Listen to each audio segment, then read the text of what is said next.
Hello my dear students, so I hope you all are understanding the chapter well. So you have already read about what is force, what is friction and what causes the friction. So in this video we are going to study about friction and the factors which are affecting friction. So आपको पता है कि friction क्या है? Friction is a force which resist motion. Friction वो force है जो motion को resist करे.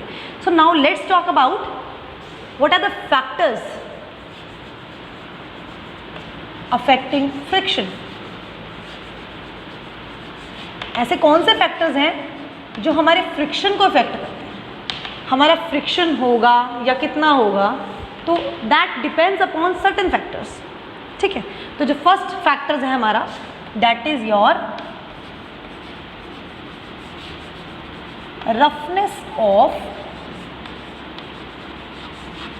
सरफेस. सरफेस, एक पर्टिकुलर सरफेस कितनी रफ है या कितनी स्मूथ है, दैट डिटरमाइंस फ्रिक्शन. जितना ज़्यादा सरफेस रफ होगा उतना ही ज़्यादा फ्रिक्शन होगा. Late me give you a simple example.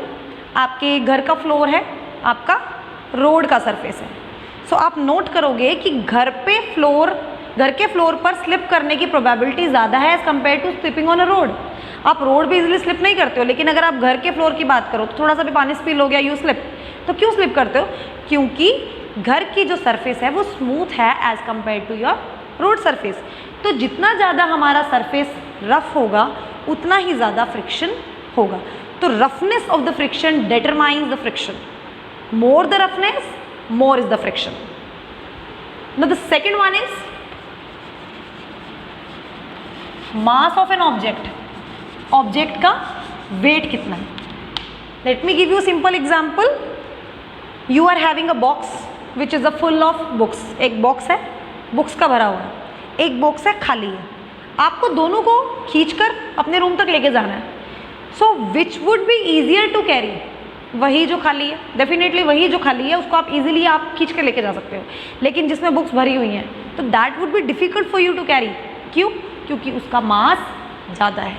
जिस ऑब्जेक्ट का मास ज़्यादा होगा वो उतना ही ज़्यादा फ्रिक्शन एक्सपीरियंस करेगा. मैंने आपको पहले ही कहा है कि हर सरफेस वो रफ है, परफेक्टली स्मूथ सरफेस कोई भी नहीं होती.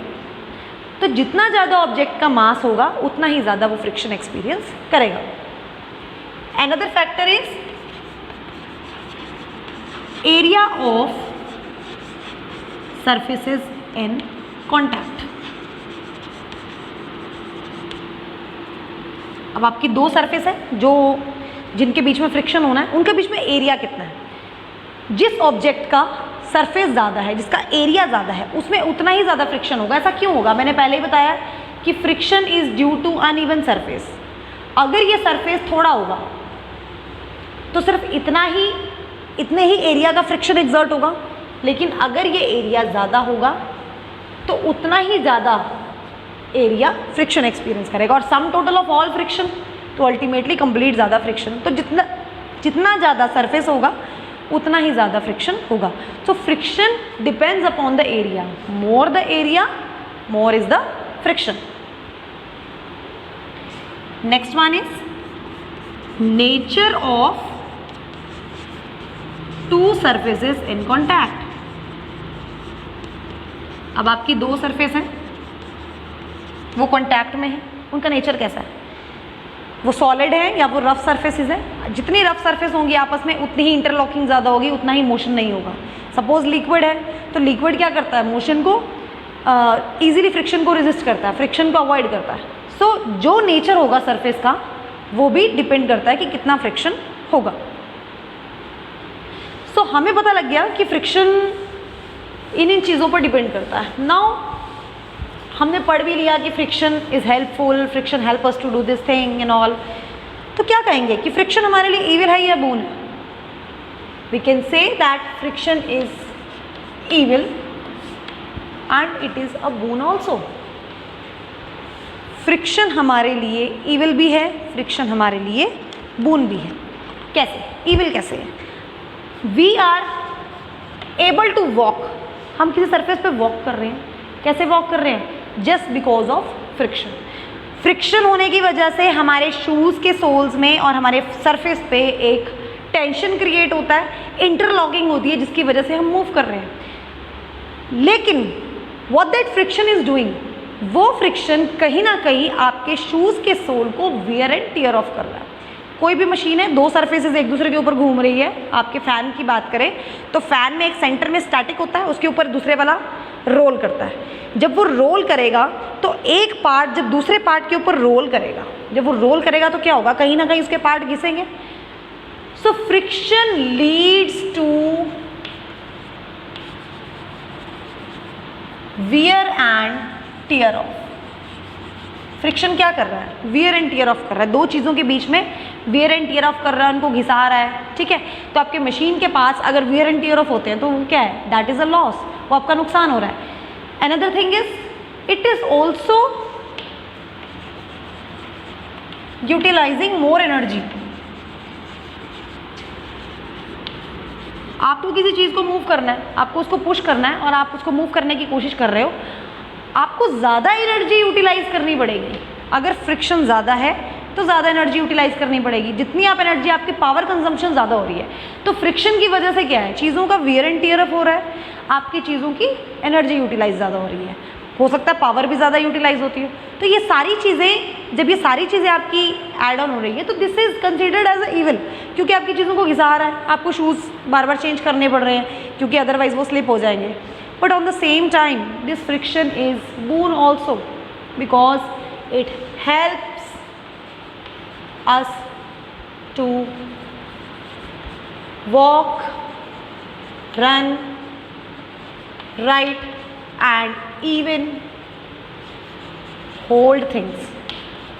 अभी जो फ्रिक्शन है वॉक करने में, आई एम स्टैंडिंग हेयर, मैं इसलिए खड़ी हूँ क्योंकि मेरे शूज़ के बीच में, मेरे सोल्स में और सरफेस में there is a tension, there is a interlocking, जिसकी वजह से मैं स्टैटिक खड़ी हूँ। अगर ये फ्रिक्शन नहीं होता I would have slip down, मैं गिर जाती। सो ये सारी चीज़ें क्यों हो रही है, I am writing on a board, ये चॉक के पार्टिकल्स इस बोर्ड पर ऐसे लग रहे हैं, इस पे से पार्टिकल्स उतरकर इस बोर्ड पर लग रहे हैं। क्यों लग रहे हैं, because there is a friction, वो फ्रिक्शन इन पार्टिकल्स को होल्ड कर रहा है। तो जब इन चीज़ों के बीच में फ्रिक्शन होगा तभी हम मूव कर सकते हैं। I am holding this chalk, अगर फ्रिक्शन नहीं होता it would have slip down of my hand. I am picking up a duster, अगर फ्रिक्शन नहीं होता ये तो मेरे हाथ से गिर जाता, I would not be able to do any kind of work. तो फ्रिक्शन बहुत नेसेसरी है। अगर फ्रिक्शन नहीं होगा तो आप किसी भी चीज़ को होल्ड नहीं कर पाओगे, किसी चीज़ को मूव नहीं कर पाओगे। So friction is very important thing. तो हमें क्या करना है, हमें फ्रिक्शन को अपने अकॉर्डिंग मैनेज करना है। जहाँ हमें फ्रिक्शन रिक्वायर्ड है वहाँ हम फ्रिक्शन क्रिएट करते हैं, जहाँ हमें फ्रिक्शन नहीं रिक्वायर्ड वहाँ हम फ्रिक्शन को रिड्यूस करते हैं। So the next topic which we are going to study is how to handle a friction. अब फ्रिक्शन को हैंडल कैसे करें।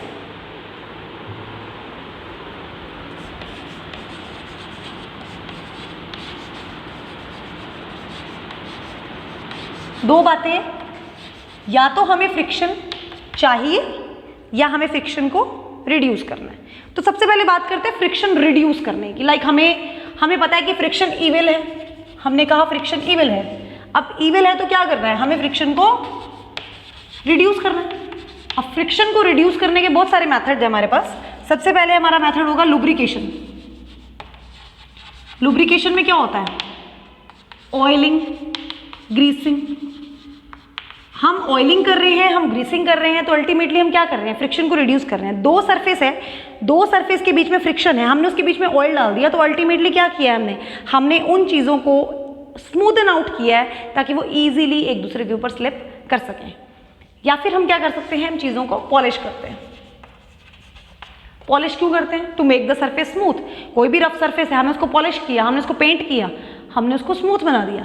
जब हमने उसको स्मूथ बना दिया तो क्या हो गया, हमने उस फ्रिक्शन को रिड्यूस किया। जितना रफ सरफेस होगा फ्रिक्शन ज़्यादा होगा, जितना स्मूथ सरफेस होगा फ्रिक्शन कम होगा। तो हमने पॉलिश करके क्या किया है, उस फ्रिक्शन को रिड्यूस किया है। Another one is roller bearing and ball bearing. Roller bearing and ball bearing, इन चीज़ों में क्या है, देखो रोलर बेयरिंग क्या होता है, आपका एक रोल है, आपने साइकिल्स में भी देखा है ऐसा, दो रिम आपस में अटैच है, उनके बीच में ना कुछ आपको स्फेरिकल बॉल्स मिलेंगी। अब ये स्फेरिकल बॉल क्या कर रही हैं, ये हेल्प कर रही हैं इन दो रिम्स को, ताकि ये ईजिली एक दूसरे के ऊपर स्लाइड कर जाए, एक दूसरे के ऊपर स्लाइड करने में हेल्प कर रही है। So this is ball bearing, जो चीज़ों को रोल करने में हेल्प कर रही है। रोलर बेयरिंग में भी जस्ट क्या होता है, इन बॉल्स की जगह इस तरह के स्फेरिकल सिलेंडर्स प्रेजेंट होते हैं। तो ये स्फेरिकल सिलेंडर क्या करेंगे, ये भी इस तरह से रोल करेंगे और चीज़ों को मूव करने में हेल्प करेंगे। So you can also use roller bearing और ball bearing. So next one is you can use powder. हम पाउडर अप्लाई करते हैं, कहाँ अप्लाई करते हैं, तो बहुत ईजी एग्जाम्पल है। आपने normally you are playing carrom board, तो आप स्ट्राइकर ले लो, स्ट्राइकर से आप हिट कर रहे हो कॉइन को, और कॉइन आपको डेफिनेटली आपको चाहिए कि कॉइन आपका स्मूथली मूव करे। सो आप क्या करते हो, पाउडर अप्लाई करते हो। तो अब दो सर्फेसेस के बीच में अगर पाउडर अप्लाई कर रहे हो तो आप क्या कर रहे हो, उनके बीच की रफनेस को खत्म कर रहे हो। So these are the few methods जिससे हम फ्रिक्शन को रिड्यूस कर सकते हैं। तो ये फ्रिक्शन रिडक्शन के मेथड है। इसके एडिशन में हम फ्रिक्शन को, अब हमने बात करी जैसे हमारा फ्रिक्शन है वो हमारे लिए बून भी है। अब बून है तो मतलब हमें फ्रिक्शन क्रिएट करना है। फ्रिक्शन कैसे क्रिएट करेंगे हम, कभी भी हमें फ्रिक्शन क्रिएट करना है तो हम क्या करेंगे, हम ग्रूव्स बना देंगे, हम ग्रूव्स बना देंगे, या हम क्या करेंगे, सरफेस को अनइवन बना देंगे। ठीक है, आपने देखा है कि आपके जो टायर्स होते हैं, टायर्स की जो सरफेस होती है, जब न्यू टायर होता है तो उसमें आपको ग्रूव्स मिलेंगे, आपको डिज़ाइन सा मिलता है। That is not a design.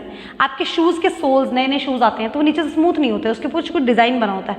That is not design. कुछ ऐसा नहीं है कि आपको वो ब्यूटीफुल लगाना है या इस वजह से आपको वो डिज़ाइन दिया जाता है। That design is just to increase the friction. वो आपका फ्रिक्शन इंक्रीज करने के लिए होता है। जितना ज़्यादा फ्रिक्शन इंक्रीज होगा उतना ही इजीली आपके स्लिपिंग डाउन के चांसेस कम हो जाएंगे।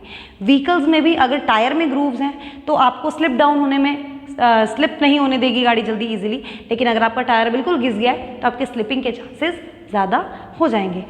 So these are the few methods. हम फ्रिक्शन को अपने अकॉर्डिंग, अपनी नेसेसिटी के हिसाब से हम उसको हैंडल कर सकते हैं। हम उसको रिड्यूस कर सकते हैं, हम उसको इंक्रीज कर सकते हैं। So we can reduce the friction also, or we can increase the friction also as per our need.